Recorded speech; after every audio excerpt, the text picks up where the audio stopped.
नमस्कार दोस्तों, स्वागत है आप सभी का आपके अपने YouTube channel Shyam class study में। साथियों, आज के इस वीडियो में यूपी पुलिस एग्जाम 2023 में पूछे जाने वाले जीके जीएस के 37 अति महत्वपूर्ण प्रश्नों का प्रैक्टिस सेट लेकर के आया हूं, जो आने वाली यूपी पुलिस परीक्षा 2023 के लिए अत्यंत महत्वपूर्ण प्रैक्टिस सेट है। अगर आप लोग यूपी पुलिस परीक्षा 2023 में भर्ती पाने का सपना देख रहे हो तो आप सभी लोगों को हमारे इस प्रैक्टिस सेट में 37 में से कम 25 तो क्वेश्चन आपको हर हाल में सही करने ही होंगे। अगर आप 25 क्वेश्चन सही नहीं कर पा रहे हो तो आप टाइम पास कर रहे हो, अपना कीमती समय आप बर्बाद कर रहे हो, पढ़ाई के नाम पर अपने आप को धोखा दे रहे हो। तो साथियों, आज के प्रैक्टिस सेट को पूरा करिएगा और प्रैक्टिस सेट को पूरा करने के बाद आपको अपना स्कोर कमेंट बॉक्स में ज़रूर शेयर करना। और साथियों, आप हमारे चैनल को सब्सक्राइब कर लीजिए, क्योंकि हमारे चैनल पर आपको यूपी पुलिस की संपूर्ण तैयारी कराई जा रही है। और आपको जो पेड कोर्स आप खरीदते हो ना, वही कोर्स का कंटेंट मैं अपने चैनल पर आपको फ्री में प्रोवाइड करा रहा हूँ, जिससे आपका जो वर्दी पाने का सपना है वो ज़रूर साकार हो जाएगा। तो साथियों, चैनल को आप जरूर सब्सक्राइब कर लीजिएगा। आपको चैनल पर सुबह और शाम दोनों टाइम जीके जीएस और हिंदी यूपी जीके यानी सबके प्रैक्टिस सेट करवाया जा रहा है। जो यूपी पुलिस परीक्षा के लिए डेडिकेटेड चैनल है, मात्र एक चैनल है, Shyam class study YouTube channel. तो आज के प्रैक्टिस सेट करिएगा और प्रैक्टिस सेट को पूरा करने के बाद आपको अपना स्कोर कमेंट बॉक्स में शेयर करना है और बताना है कि आपने हमारे इस प्रैक्टिस सेट में 37 में से कितने प्रश्न हैं जो सही किए हैं और आपको ये वीडियो कैसी लगी है। प्रैक्टिस सेट पसंद आता है तो वीडियो को आप लाइक कर देना। चैनल को आपने अभी तक सब्सक्राइब नहीं किया तो चैनल को आप जरूर सब्सक्राइब कर लीजिएगा और इस वीडियो को आप ज़्यादा से ज़्यादा शेयर करके सभी अभ्यर्थियों तक पहुंचा दीजिएगा जो यूपी पुलिस एग्ज़ाम की तैयारी कर रहे हो। क्योंकि हर एक विद्यार्थी के पास पैसे नहीं होते हैं कि वो पेड कोर्स खरीदे, लेकिन फिर भी अभ्यर्थी कोशिश करता है कि पेड कोर्स खरीदे, जिससे उसका जो सपना है वो ज़रूर साकार हो जाएगा। लेकिन आप पेड कोर्स खरीदने की कोई ज़रूरत नहीं है, क्योंकि हमारे चैनल पर आपको फ्री में वही कंटेंट आपको प्रोवाइड कराया जाएगा। तो चलिए शुरू करते हैं आज का अपना जीके जीएस का प्रैक्टिस सेट नंबर 253। तो पहला क्वेश्चन है आपके सामने, कैंसर के उपचार के लिए प्रयुक्त रेडियो आइसोटोप कौन सा है? तो कौन सा है कैंसर के उपचार के लिए प्रयुक्त रेडियो आइसोटोप? तो ये है कोबाल्ट 60। कौन सा? कोबाल्ट 60 है। ऑप्शन नंबर ए इसका राइट आंसर हो जाएगा।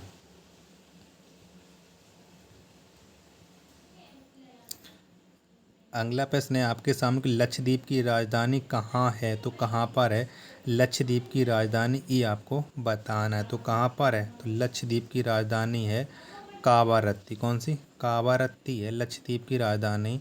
ऑप्शन नंबर सी इसका राइट आंसर हो जाएगा।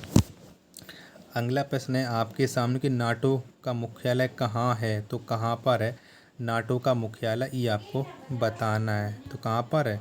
तो नाटो का मुख्यालय है ब्रुसेल्स में। कहाँ? ब्रुसेल्स में है नाटो का मुख्यालय। ऑप्शन नंबर डी इसका राइट आंसर हो जाएगा। अगला प्रश्न है आपके सामने कि एशिया विकास बैंक का मुख्यालय कहाँ है? तो कहाँ पर है एशिया विकास बैंक का मुख्यालय? ये आपको बताना है। तो कहाँ पर है? तो एशिया विकास बैंक का मुख्यालय मनीला फिलीपींस में। कहाँ? मनीला फिलीपींस में है एशिया विकास बैंक का मुख्यालय। ऑप्शन नंबर ए इसका राइट आंसर हो जाएगा। अगला प्रश्न है आपके सामने कि मानव हृदय में कितने बल्ब होते हैं? तो कितने बल्ब होते हैं मानव हृदय में? ये आपको बताना है। तो कितने होते हैं? तो मानव हृदय में होते हैं 4 बल्ब। कितने? 4 बल्ब होते हैं। ऑप्शन नंबर डी इसका राइट आंसर हो जाएगा।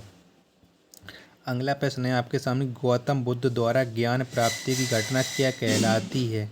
तो क्या कहलाती है गौतम बुद्ध के द्वारा ज्ञान प्राप्ति की घटना? तो ये कहलाती है संबोधि। क्या? संबोधि कहलाती है गौतम बुद्ध के द्वारा ज्ञान प्राप्ति की घटना। ऑप्शन नंबर बी इसका राइट आंसर हो जाएगा।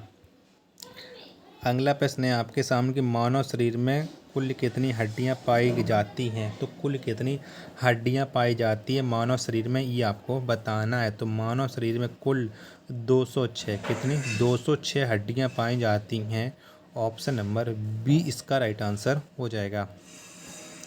अगला प्रश्न है आपके सामने कि पल्लवों की राजधानी कहाँ थी? तो कहाँ पर थी पल्लवों की राजधानी? ये आपको बताना है। तो पल्लवों की राजधानी थी कांचीपुरम में। कहाँ? कांचीपुरम में थी पल्लवों की राजधानी। ऑप्शन नंबर ए इसका राइट आंसर हो जाएगा। नेक्स्ट प्रश्न है आपके सामने कि नांगरहोल राष्ट्रीय उद्यान किस राज्य में स्थित है? तो कौन से राज्य में स्थित है नांगरहोल राष्ट्रीय उद्यान? तो ये स्थित है कर्नाटक राज्य में। किसमें? कर्नाटक राज्य में स्थित है नांगरहोल राष्ट्रीय उद्यान। ऑप्शन नंबर सी इसका राइट आंसर हो जाएगा। अगला प्रश्न है आपके सामने कि गुप्त संवत की स्थापना किसने की थी? तो किसने की थी गुप्त संवत की स्थापना, ये आपको बताना है। तो गुप्त संवत की स्थापना की थी चंद्रगुप्त प्रथम ने। किसने? चंद्रगुप्त प्रथम ने गुप्त संवत की स्थापना। ऑप्शन नंबर बी इसका राइट आंसर हो जाएगा। अगला प्रश्न है आपके सामने कि निम्नलिखित में से कौन सा विटामिन जल में घुलनशील है? तो कौन सा विटामिन है जो जल में घुलनशील है? तो विटामिन बी और जो सी होते हैं ये जल में घुलनशील होते हैं। तो विटामिन बी जल में घुलनशील है। ऑप्शन नंबर ए इसका राइट आंसर हो जाएगा। अगला प्रश्न है आपके सामने कि यूरोप का अखाड़ा किस देश को कहा जाता है? तो कौन से देश को कहा जाता है यूरोप का अखाड़ा, ये आपको बताना है। तो यूरोप का अखाड़ा कहा जाता है बेल्जियम। किसे? बेल्जियम को यूरोप का अखाड़ा कहा जाता है। ऑप्शन नंबर ए इसका राइट आंसर हो जाएगा। अगला प्रश्न है आपके सामने कि लॉर्ड हार्डिंग द्वितीय ने बंगाल विभाजन किस वर्ष निरस्त कर दिया? तो किस वर्ष निरस्त कर दिया गया था बंगाल विभाजन, ये आपको बताना है। तो ये कर दिया गया था 1911 में। कब? 1911 में लॉर्ड हार्डिंग द्वितीय के द्वारा बंगाल विभाजन को निरस्त कर दिया गया था। ऑप्शन नंबर डी इसका राइट आंसर हो जाएगा। कोझिकोड का प्राचीन नाम क्या है? तो क्या है कोझिकोड का प्राचीन नाम, ये आपको बताना है। तो इसका प्राचीन नाम है कालीकट। कौन सा? कालीकट है कोझिकोड का प्राचीन नाम। ऑप्शन नंबर बी इसका राइट आंसर हो जाएगा। अगला प्रश्न है आपके सामने कि पूना समझौता किस वर्ष हुआ था? तो कब हुआ था पूना समझौता, ये आपको बताना है। तो पूना समझौता हुआ था 25 सितंबर 1932 को। कब? 25 सितंबर 1925 को पूना समझौता हुआ था गांधी जी और अंबेडकर के बीच। तो ऑप्शन नंबर ए इसका राइट आंसर हो जाएगा। अगला प्रश्न है आपके सामने कि दास कैपिटल पुस्तक के रचयिता कौन हैं? तो कौन है दास कैपिटल पुस्तक के रचयिता, ये आपको बताना है। तो कौन है? तो इसके रचयिता हैं कार्ल मार्क्स। कौन? कार्ल मार्क्स ये दास कैपिटल के रचयिता हैं। ऑप्शन नंबर सी इसका राइट आंसर हो जाएगा। अगला प्रश्न है आपके सामने कांग्रेस का प्रथम विभाजन किस अधिवेशन में हुआ? तो कौन से अधिवेशन में हुआ था कांग्रेस का प्रथम विभाजन? तो ये हुआ था सूरत अधिवेशन। किसमें? सूरत अधिवेशन में कांग्रेस का प्रथम विभाजन। ऑप्शन नंबर ए इसका राइट आंसर हो जाएगा। नेक्स्ट है आपके सामने कि रूस का राष्ट्रीय खेल क्या है? तो कौन सा है रूस का राष्ट्रीय खेल, ये आपको बताना है। तो रूस का राष्ट्रीय खेल है शतरंज। कौन सा?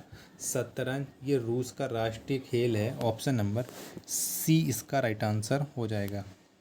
माइटोकॉन्ड्रिया की खोज किसने की? तो किसने की थी माइटोकॉन्ड्रिया की खोज, ये आपको बताना है। तो ये की थी रिचर्ड अल्टमैन ने। किसने? रिचर्ड अल्टमैन ने माइटोकॉन्ड्रिया की खोज की थी। ऑप्शन नंबर डी इसका राइट आंसर हो जाएगा।